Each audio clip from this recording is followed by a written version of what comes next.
Good morning everyone. इस video में हम कुछ एग्जाम के क्वेश्चंस डिस्कस करेंगे आपके इंश्योरेंस क्लेम्स के।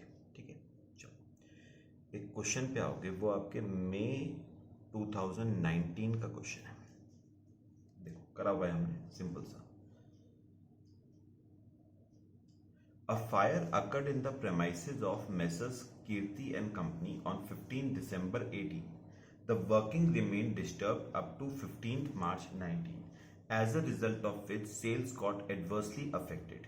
Firm had taken out an insurance policy with an average clause against consequential losses for 2,50,000. Following details are available from the quarterly sales tax return filed from 1st April to 30th June, July to September, October to December, Jan to March. A period of 3 months has been agreed upon as indemnity period. Sales from 16 December 17 to 31st December 17. Sales from 16 December 18 to 31st December 18. Sales from 16th March 18 to 31st March 18. Sales from 16th March 19 to 31st March 19. Net profit was 2,50,000 and standing charges all insured amounted to 77,980 for the year ending 31st March. Calculate loss of profit claim amount. चलो पहला step कौन सा होता था? पहला कौन से period का आपको क्लेम मिलेगा? दो पीरियड थे हमारे पास। इंडेमनिटी पीरियड, एक काम करो फर्स्ट पेज पे देखो, A period of 3 months has been agreed upon as indemnity period. तो indemnity period 3 months है। और period of dislocation, अच्छा फर्स्ट लाइन पढ़ना, उसने कहा था फायर अकर करी थी 15 दिसंबर को and working remained disturb up to 15th मार्च।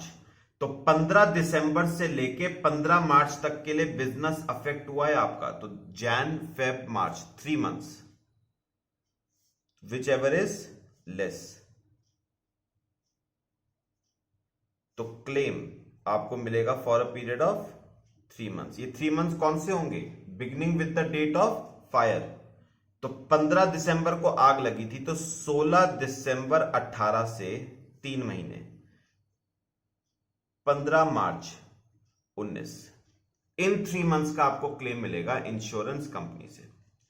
अच्छा सेकंड, जीपी रेशियो निकालते हैं लास्ट ईयर का। Formula net profit of last year, नीचे पढ़ो दे रखा है 2,50,000 plus insured standing charges of last year 77,980 divide by sales of last year. बताओगे लास्ट ईयर कौन सा था? 17-18, 16,39,900 into 100।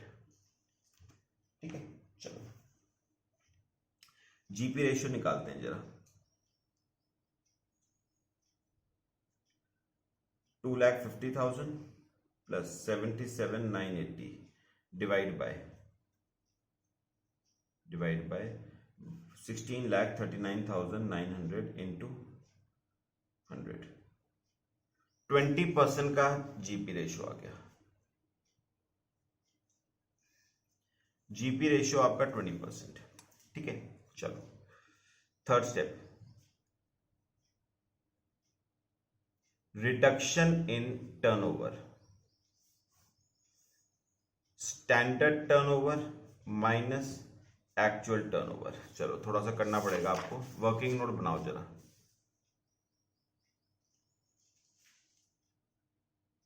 Working note, standard turnover,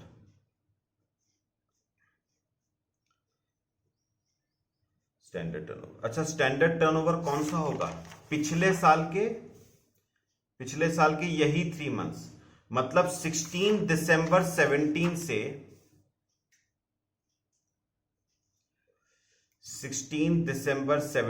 से 15th मार्च 18 का जो टर्नओवर है दैट इज स्टैंडर्ड टर्नओवर। अब नीचे जरा ना क्वेश्चन पे आ जाओ और देखना शुरू करते हैं। देखो क्वेश्चन, सबसे पहले आपको 16 दिसंबर 17 से आपको 31 दिसंबर 17 का टर्नओवर दे रखा है 68,000। 15 दिन का टर्नओवर हो गया।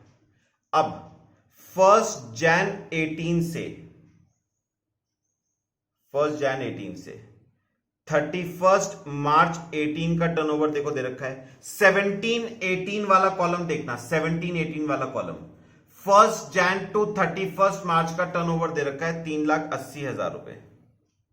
तो ये कितने महीने का हो गया? 3.5 महीने का। इसमें से माइनस कर देते हैं 16 मार्च 18 से 31 मार्च 18 का टर्नओवर। नीचे पढ़ो 1,20,000,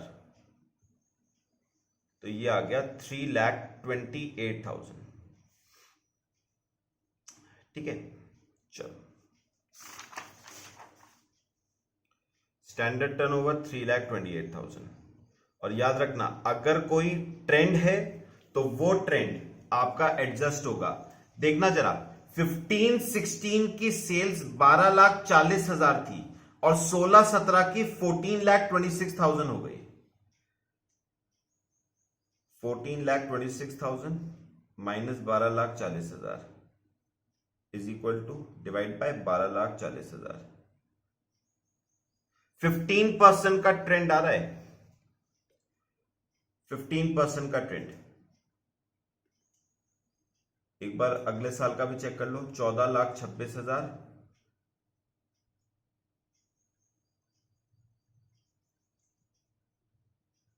15% का ट्रेंड आ रहा है आपका माइनस। अच्छा एक्चुअल टर्नओवर कौन सा होगा? इन्हीं 3 मंथ्स का टर्नओवर इज योर एक्चुअल। चलो वर्किंग नोट बनाओ, एक्चुअल निकालते हैं। यानी 16 दिसंबर 18 से 15 मार्च 19 का turnover is my actual turnover. चलो करते हैं, पहले नीचे आओ। पहले देखो 16 दिसंबर 18 से 31 दिसंबर 18 का टर्नओवर नील। फिर 1 जन 19 से 31 मार्च 19 का 18-19 वाला कॉलम देखो। 1 जन से 31 मार्च 2,96,000, इसमें से माइनस कर देना 16 मार्च 19 से 31 मार्च 19 का माइनस कर देना। नीचे दे रखा है 40,000, तो 2,56,000। ये आपका बताओ क्या आ गया? Actual turnover 2,56,000। चलो यहां पर रखो 2,56,000। अब करते हैं रिडक्शन इन टर्नओवर। देखो 3,28,000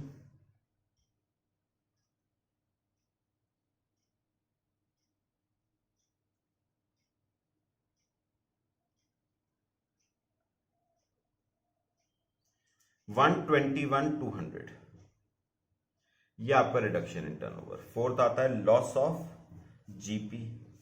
formula reduction in turnover multiply by GP ratio. Reduction in turnover 121,200, GP ratio 20%, 24,240। ये आपका लॉस ऑफ जीपी आ गया। अच्छा फिर हमारे पास फिफ्थ स्टेप आता है admissible increased cost of working. चलो पढ़ो और मुझे बताओ। क्वेश्चन में देखो कोई case increased cost of working का है या नहीं? कोई केस नहीं है, नील कर दो। 6th actual loss. Actual loss में क्या आता है? Loss of GP 24,240 plus admissible increased cost of working, वो है नहीं, minus savings in standing charges है नहीं, बस यही आ जाएगा 24,240। फिर 7th एवरेज क्लॉज अप्लाई तब करेगा when amount of policy is less than GP on annual turnover. चलो वर्किंग नोट बनाओ, एनुअल टर्नओवर निकालते हैं पहले।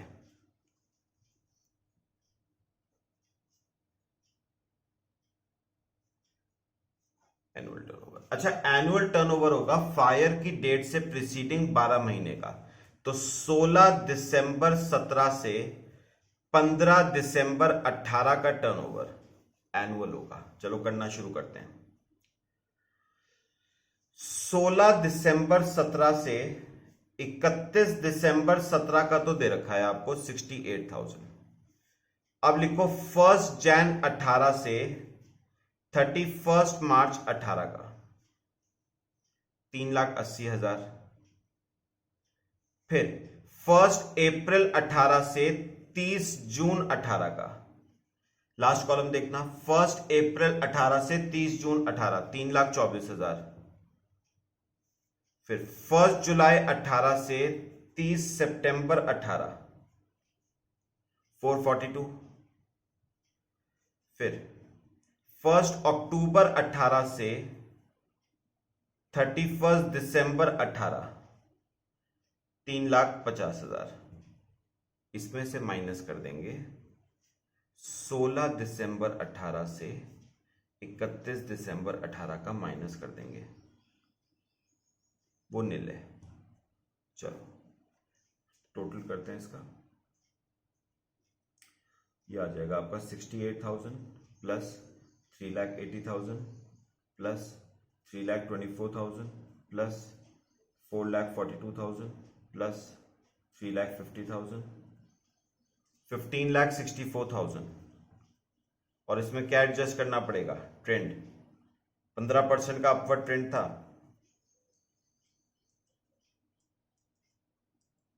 234,600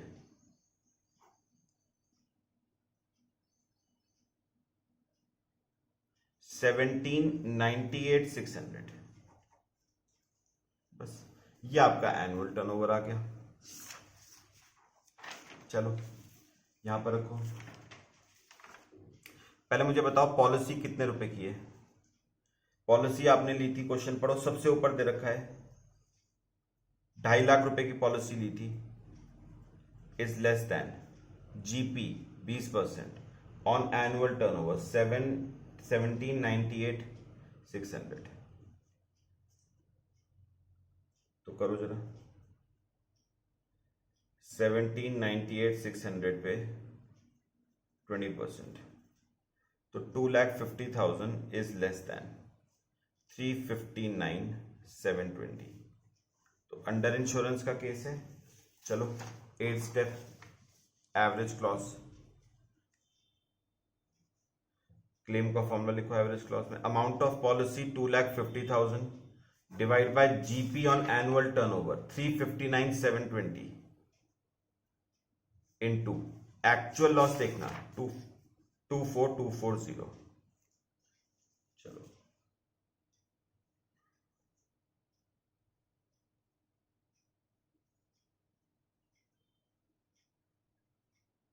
16,846।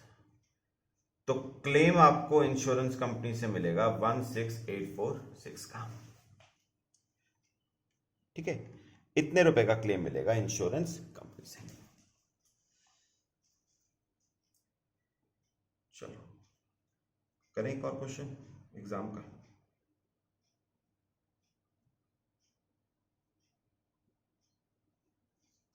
चलो एक और क्वेश्चन पे आओ, वो मई 18 का क्वेश्चन है, वो भी हमने करा हुआ है, सिंपल सा। देखो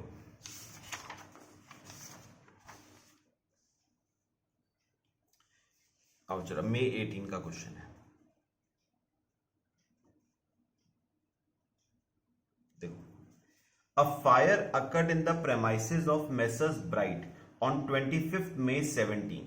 As a result of fire, sales were adversely affected up to 30th September 17. Firm has taken out a loss of profit policy with an average clause for 3,50,000 having indemnity period of 5 months. There is an upward trend of 10% in sales. Firm incurred an additional expenditure of 30,000 to maintain the sales. There was a saving on 5,000 in insured standing charges. Actual turnover from 25th May to 30th September 17, turnover from 25th May 16 to 30th September 16, net profit for last financial year, insured standing charges for last financial year, total standing charges for last financial year, turnover for last financial year, turnover for 1 year from 25th May 16 to 24th May 17. You are required to calculate loss of profit claim amount, assuming that entire sales during the interrupted period was due to additional expenses. चलो करना शुरू करते हैं पहले steps. पहला step है period. Indemnity period. Question पढ़ के बताना मेरे को, इंडेमनिटी पीरियड कितना है? 5 months. और पीरियड ऑफ डिसलोकेशन मुझे बताओ. 25 मई को आग लगी थी और बिजनेस 30 सितंबर तक इफेक्ट रहा, तो मई से जून, जुलाई, अगस्त, सितंबर, तो ये तो आ रहा है 4 महीने, 4 महीने और 5 दिन, 4 months and 5 days. अच्छा अब मुझे बताओ दोनों में से विच एवर इज लेस. तो क्लेम आपको मिलेगा for a period of 4 months and 5 days beginning with the date of fire. तो 25 मई 17 से 30 सितंबर 17 तक का क्लेम मिलेगा आपको इंश्योरेंस कंपनी से. पहली बात. दूसरी, जीपी रेशियो निकालते हैं लास्ट ईयर का. पहले मुझे बताओ net profit of last year दे रखा है 2 lakh, plus insured standing charges of last year 1,75,000, plus divide by sales of last year 15 lakh into 100. चलो करो. 3,75,000 divide by 15 lakh into 100, 25% GP ratio.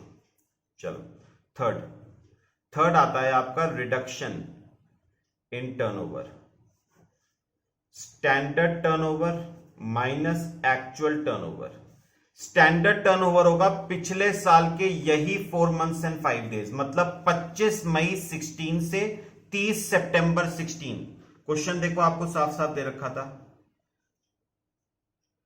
देखो सबसे सेकंड लाइन में 25 मई 16 से 30 सितंबर 16, 6 लाख का स्टैंडर्ड टर्नओवर. अच्छा अगर कोई अपवर्ड ट्रेंड है तो एडजस्ट होगा, और ऊपर दे रखा है 10% का अपवर्ड ट्रेंड है. माइनस एक्चुअल टर्नओवर होगा इन्हीं 4 months and 5 days का, 1,75,000 दे रखा है आपको. तो ये आ जाएगा आपका 6,60,000 minus 1,75,000, 485 reduction in turnover. Fourth, loss of GP formula. Reduction in turnover 4,85,000 multiply by GP ratio 25%, 121,250. ये आपका लॉस ऑफ जीपी. चलो अच्छा fifth step, admissible increased cost of working. पहला स्टेप, एक्चुअल एक्सपेंडिचर इंकर्ड. आपको दे रखा था ये भी क्वेश्चन में पढ़ना. The firm incurred an additional expenditure of 30,000 to maintain sales. 30,000. Second, GP on actual turnover achieved due to increased cost of working. पहले बताओ GP कितना है? 25% of actual turnover. Actual turnover है 1,75,000 और लास्ट लाइन में लिखा हुआ है, उसने कहा assuming that entire sales during the interrupted period was due to additional expenses. मतलब सारी की सारी जो ये एक्चुअल सेल्स है ना 1,75,000 की, ये इंक्रीज्ड कॉस्ट ऑफ वर्किंग की वजह से ही है. तो 1,75,000 का 25%,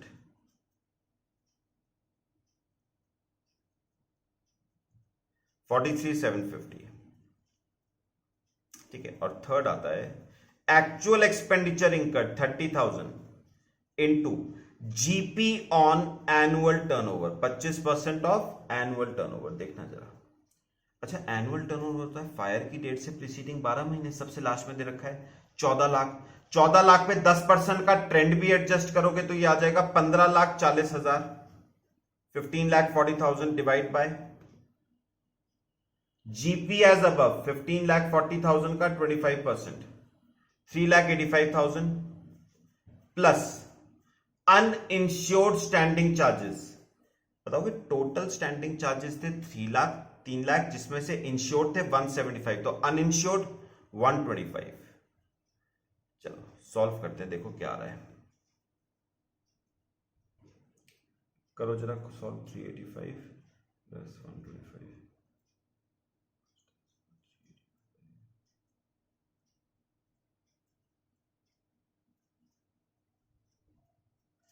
22647 तीनों में से whichever is less.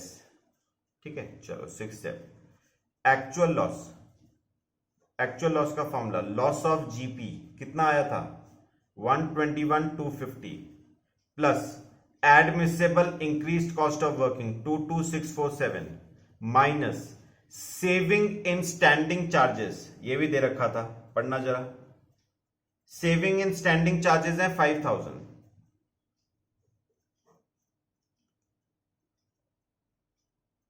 Solve 121,250 plus 22647 minus 5000 138897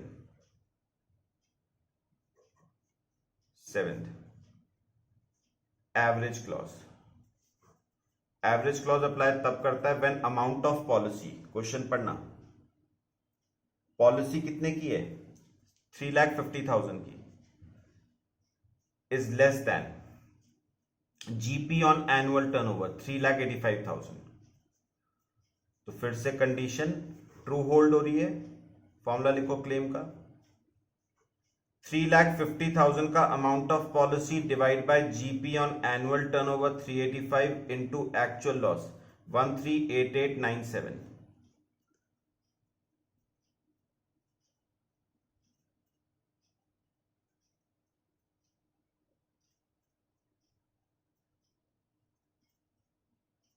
one two six two seven zero 126,270। तो इतने रुपए का क्लेम आपको मिलेगा इंश्योरेंस कंपनी से 126,270। ठीक है चलो बाकी हम नेक्स्ट लेक्चर में डिस्कस करते हैं। Thank you.